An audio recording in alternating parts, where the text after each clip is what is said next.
Welcome to another of my videos where I work through and explain A-level physics multi-choice questions.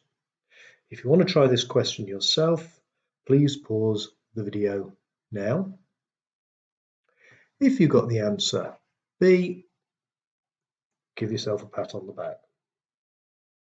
If you want to see my explanation of how I found the answer, please continue watching. So the question is, which is the equivalent to the ohm? They often ask questions like this where they ask you to find non-standard units for a known physics variable. So when I work through this one today, I'm going to give you my thought process, how I would work this out. I normally start by thinking, what's an ohm? And for me, I immediately start to think, well, its resistance is equal to potential difference over current. And I'll just park that there for the moment. And then what I would do is I would actually now have a look and see what the possible answers are. And I can see the answers consists of joules, which is a unit of work or energy, coulombs, which is a unit of charge, and seconds, which is a unit of time. So I'm now going to start to think, well, is there a way of defining a volt in terms of joules or coulombs or time?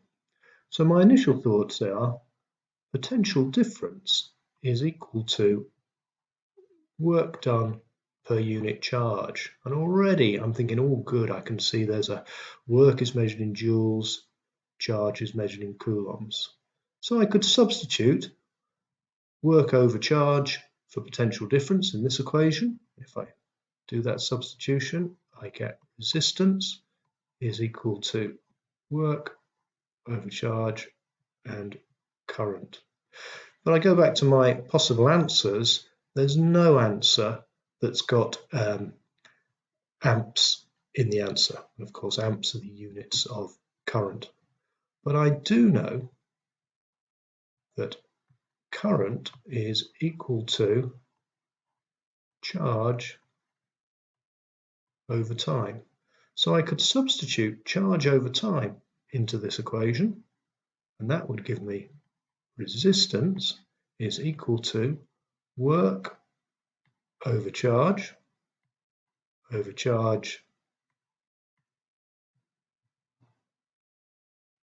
which is the same as work times time over charge squared.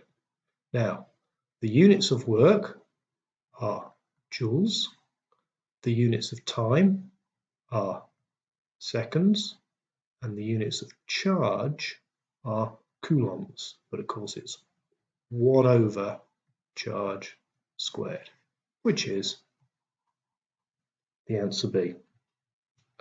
I hope you found this useful. Please like and leave a comment below, and I hope you'll watch more in the series.